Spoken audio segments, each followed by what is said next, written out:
O Justiça em Questão está começando. Nesta edição vamos falar sobre a parceria entre o TJMG e a Unimontes, a Universidade Estadual de Montes Claros. O resultado é um reforço nas pesquisas científicas de combate à pandemia da Covid-19.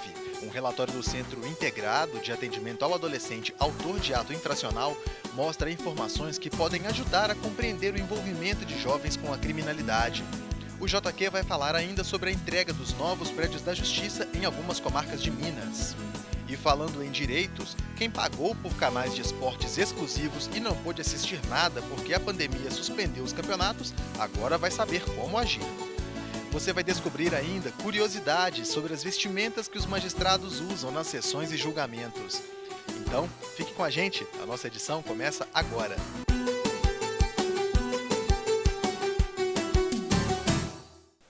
Uma parceria inédita entre o Tribunal de Justiça de Minas Gerais, a Unimontes, Universidade Estadual de Montes Claros, a Fundação Ezequiel Dias e a multinacional Novo Nordisk modernizou o laboratório de diagnóstico da universidade e vai contribuir diretamente para o combate ao coronavírus em todo o estado. Saiba mais na reportagem de Silvana Monteiro.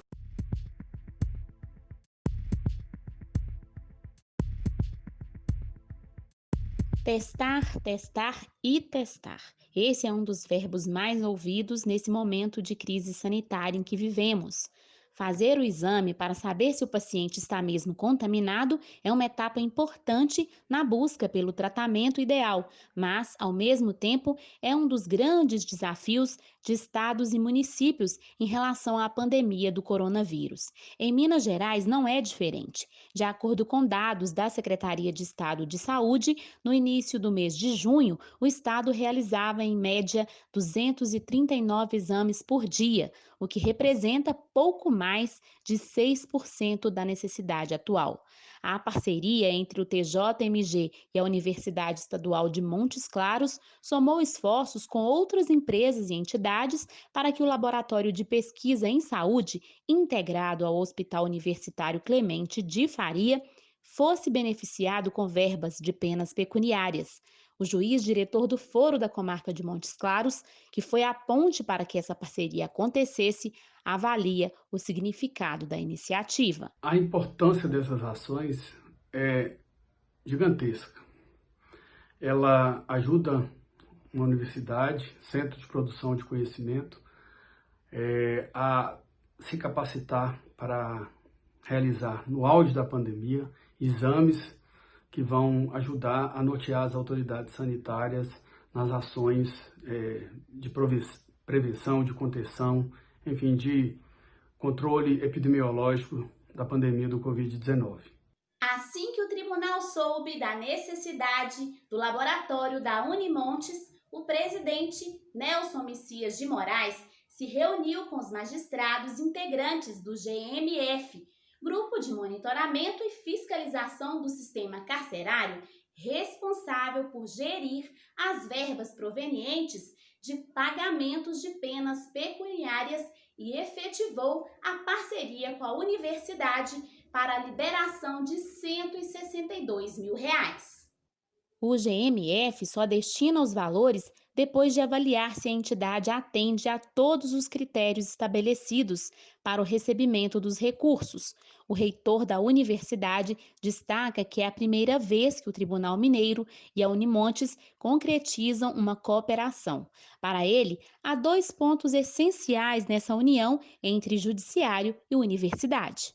Sobretudo porque o tribunal não é um espaço somente, de aplicação da lei, mas também um espaço que demonstra sua preocupação com a comunidade. Em segundo lugar, eu acho que socialmente o tribunal ele tem a oportunidade de aplicar então as multas, que ali são recebidas numa causa nobre da sociedade, que é então contribuir na colaboração de um laboratório que vai então prestar serviços para a sociedade. Um dos pontos importantes para o laboratório ao conseguir essa cooperação foi o credenciamento na FUNED, Fundação Ezequiel Dias, que permite de fato a realização dos exames. A previsão do laboratório é produzir 30 testes por dia. Além disso, uma consultoria ajudou com a logística na produção de pesquisa, é o que explica o pró-reitor de pós-graduação. Essa consultoria nos mostrou o seguinte, que primeiro a gente vai começar a rodar, depois a gente vai começar a otimizar gastos, tempos e essas coisas. Com isso a gente pretende dar um salto escalonado nessa produção. Para além da Covid-19, o laboratório, que hoje conta com uma dezena de pesquisadores internos, entre professores e alunos, e mais colaboradores diversos dentro e fora da universidade, tem agora a oportunidade de construir um legado, graças a essa modernização. A perspectiva é construir novas parcerias e cooperações, ampliando assim a prestação de outros serviços à comunidade. E se o papel da ciência é pesquisar e descobrir soluções, o diretor do Foro da comarca já enxerga um futuro de mais conquistas. Porque o laboratório vai ficar apto a produzir, fazer exames de diagnóstico genético, como, por exemplo, descobrir o parentesco das pessoas, ou mesmo a análise genética até mesmo de crimes. Mas isso depende de evolução das parcerias, inclusive envolvendo outras instituições, como é o caso da Polícia Civil e da perícia científica, perícia técnica. E a pandemia está mexendo com as mais variadas áreas, da saúde à programação de TV. A entrevista da repórter Silvana Monteiro trata dos direitos de quem assinou os canais pay-per-view e não pôde ter acesso ao conteúdo porque os jogos foram suspensos. Para falar sobre o direito desses consumidores, eu converso com o Dr. Tiago Freitas, vice-presidente da Comissão de Defesa do Consumidor da OAB-MG. Tudo bem, Dr. Tiago? Tudo bem, e você? Tudo jóia. Bom, essas pessoas aí que fizeram a assinatura desses canais especializados estão sem o conteúdo a que elas assinaram. Qual é o direito dessas pessoas? Olha só, basicamente, o direito delas é ter a devolução do valor pago, porque não houve contraprestação, ou, por opção, livre escolha do consumidor, aguardar que, quando tiver esses eventos, ele tenha a prestação do serviço sem pagar novamente por ele.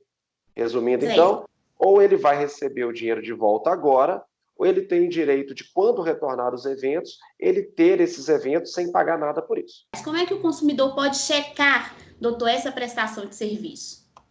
Isso. A primeira coisa que nós temos que deixar claro que a opção por receber qualquer outro serviço ou não é do consumidor. Não pode o fornecedor simplesmente dar a ele, falar que está passando alguns canais e enfiar, entre aspas, contra a vontade do consumidor isso, tá? Então, o primeiro esclarecimento é esse. Segundo, o direito básico previsto no Código de Defesa do Consumidor é o direito à informação. Então, o consumidor pode exigir, através dos canais de atendimento das operadoras, a cópia do contrato assinado, bem como, na fatura, um detalhamento claro de que ele está pagando. Certo. Então, a dica do senhor aí é que esses consumidores entrem em contato com essas empresas, esses prestadores de serviços de TV e façam um acordo inicial. Sim, ainda mais nesse tempo que nós vivemos, um tempo de pandemia, sempre o acordo é a melhor opção. Mas, lembrando, o acordo onde a vontade do consumidor tem que prevalecer nesse acordo. Então, sempre é mais ou menos uma receita de bolo para o consumidor.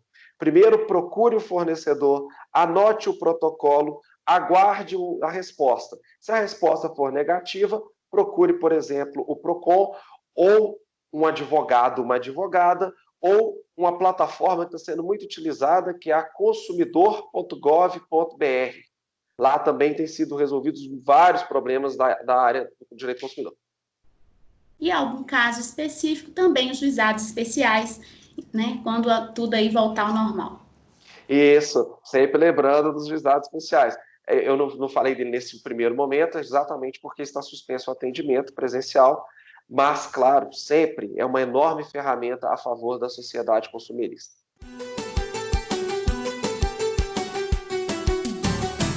Você está assistindo ao Justiça em Questão, programa do Tribunal de Justiça de Minas Gerais. O plano de aceleração de obras do TJMG propõe que os serviços da Justiça sejam prestados em construções acessíveis, que ofereçam qualidade aos servidores e à população. Mais de 60 comarcas já foram contempladas e a entrega dessas obras continua. Olha só. O Plano de Aceleração de Obras da gestão 2018-2020 é considerado o maior conjunto de novas edificações da história do Poder Judiciário Mineiro e representou o maior volume de obras públicas em execução no estado no período. Ao todo, 69 comarcas mineiras serão beneficiadas. Serão entregues 25 fóruns, entre novos e reformados, 34 obras de reforma ou ampliação de antigos fóruns que estão em andamento, além de outras 10 obras solicitadas na administração que se encerra. As novas edificações seguem 3 padrões distintos, com tamanho adequado à movimentação de cada comarca e dentro das exigências atuais de sustentabilidade e acessibilidade. Os projetos dos fóruns, desenvolvidos pela Diretoria Executiva de Engenharia e Gestão Predial do TJMG, prevêem o Tribunal do Júri, o Sejusc e setores de apoio. As construções ganharam rampas de acesso e elevador, sistema de ar-condicionado central em todos os ambientes, iluminação de LED, estacionamento para carros e motos com vagas para pessoas com necessidades especiais e idosos, além de bicicletário.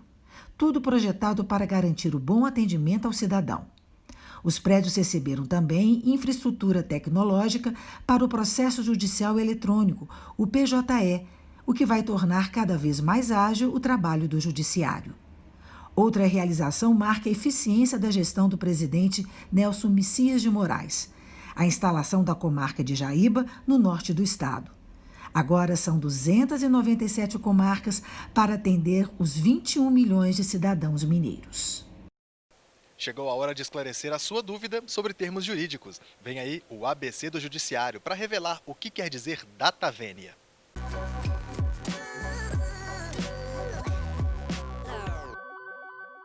Mais uma contribuição latina ao direito, a expressão data vênia significa com a devida licença, com sua permissão. É uma maneira de iniciar a argumentação com cortesia e respeito, antecipando que se vai contrariar a opinião da pessoa com quem se fala. No próximo bloco, um passeio pela história das vestimentas dos magistrados. Essa você não pode perder. Voltamos já.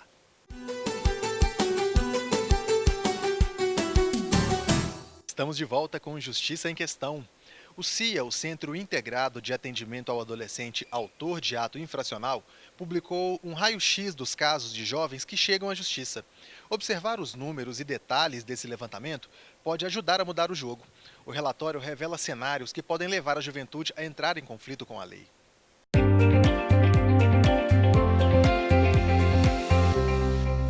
Nesse momento, você está empreendido, né? E o que nós temos aqui é que você está no tráfico de drogas, que a polícia te abordou no local de tráfico. O que está te levando para o tráfico? É a questão financeira, é a questão do dinheiro? Isso. Tá. E você já parou para pensar se você faz isso, vale a pena? Já. E você chegou a alguma conclusão? Não vale a pena não, mas eu não trabalho. É a segunda entrada desse rapaz de 17 anos no Centro Integrado de Atendimento ao Adolescente Autor de Ato Infracional de Belo Horizonte, o CIA-BH. Dessa vez ele participou da audiência acompanhado da mãe e do defensor público. Ele já prestou serviço comunitário em consequência da primeira passagem no CIA. Agora, o jovem recebeu como medida socioeducativa a liberdade assistida, que requer certa restrição de direitos e um acompanhamento sistemático. A mãe, que por sua segurança prefere não se identificar, lamenta a situação em que o filho, de novo, está. Lá fora, a oportunidade, os traficantes lá fora, eles abrem porta muito fácil para eles. Porta que acha mais fácil, eles vão, que é esse dinheiro fácil, mas é o que nos traz aqui. É uma humilhação, uma vergonha, e assim, é muito preocupante, porque a gente fica pensando como vai ser mais na frente, porque agora estão adolescentes, e quando tiver maior.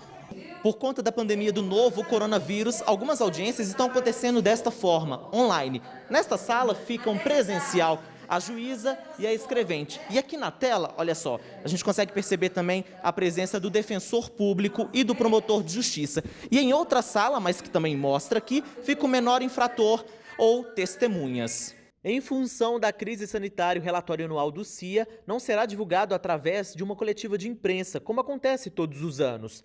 Os números referentes a 2019 serão publicados no portal do Tribunal de Justiça de Minas Gerais. A juíza Risa Aparecida Neri, coordenadora do centro, fala dos desafios de se construir o relatório anual. Nós temos uma equipe especializada, o pessoal da pesquisa, que consegue alimentar o banco de dados diariamente e, com isso, facilita, no final, montar o relatório. É muito importante esse relatório para a sociedade, porque leva ao conhecimento da sociedade o que está ocorrendo na realidade. E também para os agentes públicos tomarem iniciativas de políticas públicas para reduzir os atos infracionais. O relatório passou a ser divulgado regularmente em 2009, com a desembargadora Valéria Rodrigues Queiroz. Na época, a magistrada era a juíza coordenadora do CIA. Foram fazendo parcerias acadêmicas e nos ajudaram muito na elaboração disso. E hoje a gente consegue, eu acho que hoje o Estado de Minas Gerais, o Poder Judiciário de Minas Gerais é o que tem a melhor qualidade na apresentação da fidelidade desses dados. Porque esses dados não saem só de informações coletadas de processo, mas também há uma troca, um cruzamento de informações da Polícia Civil e da Subsecretaria de Atendimento às Políticas Socioeducativas. Segundo o relatório anual do CIA, em 2019, 6.383 adolescentes deram entrada aqui. Quase 1.000 adolescentes a menos comparado com o ano anterior, em 2018. Mas um outro dado chama ainda mais atenção, é que em 2019, 2.264 adolescentes são reincidentes. Ou seja, pode ser que ele tenha voltado aqui 1, 2 ou mais vezes. Na comparação com 2018, foram 173 reincidências a menos que em 2019. Essa frase, com menor não dá em nada, é um mito.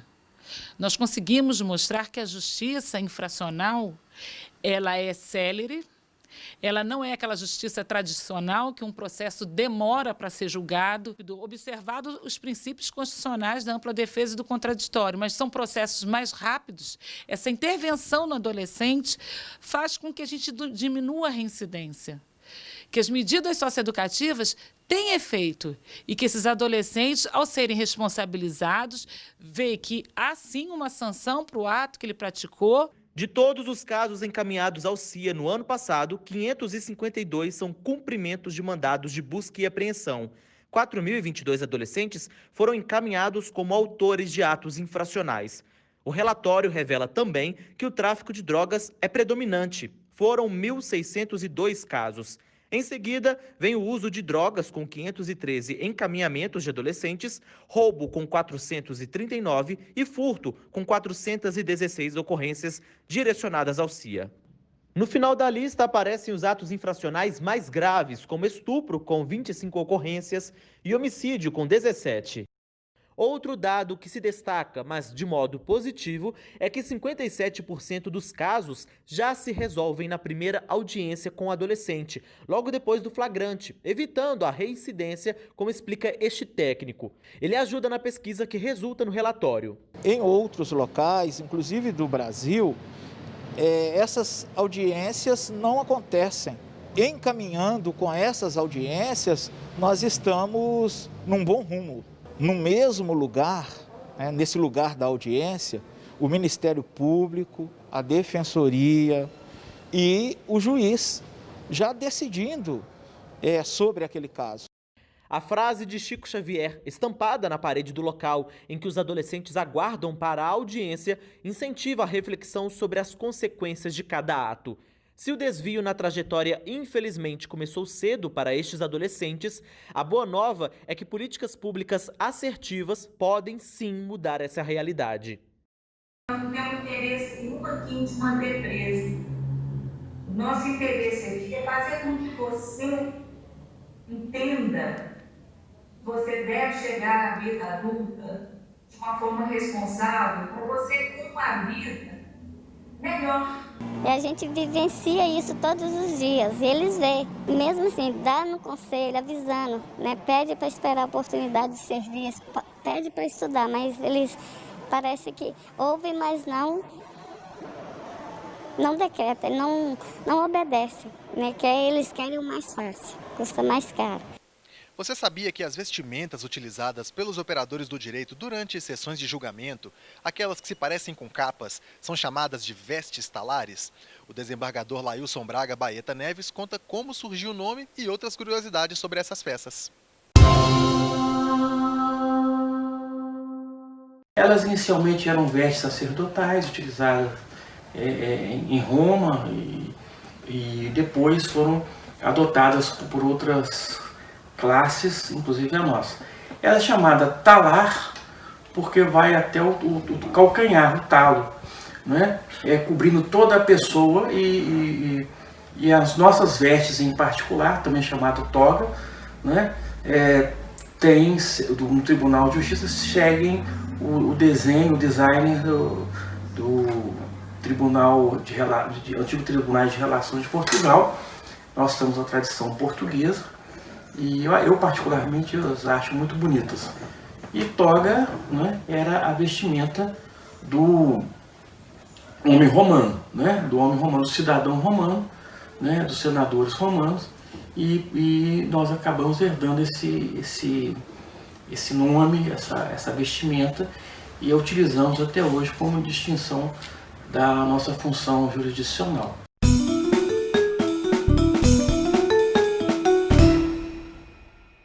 No quadro Seu Direito, as dúvidas enviadas para a nossa equipe são respondidas por magistrados ou especialistas no assunto. O Manuel Guilherme pergunta sobre o uso da conta corrente do curatelado. Quem traz a resposta é Danilo de Melo Ferraz, juiz-diretor do Foro da Comarca de Minas Novas. É o seguinte, no meio do processo de interdição, o juiz vai determinar que se faça alguns estudos a fim de que se observe como esse indivíduo lida na condução patrimonial dos seus negócios. Isto é, o juiz vai querer saber se ele dilapida de forma desordenada o patrimônio, promove gastos excessivos, etc. É claro que, uma vez sendo observada essa circunstância, é de bom tom que o responsável pela curatela desse indivíduo esteja alertado sobre essa condição. Além da pessoa responsável pela curatela, é também de bom tom que essa circunstância seja levada à ciência do gerente do banco.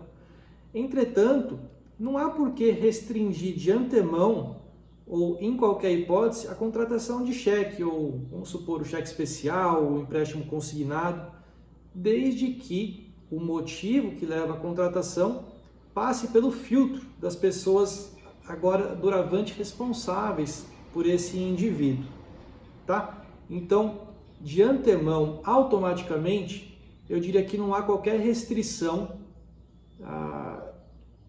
efetivada de inopino. Entretanto, há sim de ser observada uma maior cautela em relação a este indivíduo no que diz respeito à sua condução patrimonial. O Justiça em Questão está terminando, mas o nosso conteúdo está disponível na internet. Acesse o portal do Tribunal de Justiça de Minas Gerais e clique na área Comunicação e depois em Justiça em Questão. Ou então, veja pelo nosso canal. O endereço é youtube.com/Justiça em Questão. Comente, proponha temas, participe você também do JQ. Envie uma mensagem para o e-mail justiçaemquestão@tjmg.jus.br ou para o WhatsApp 98462-1532. Um grande abraço, até a próxima edição e, se você puder, fique em casa.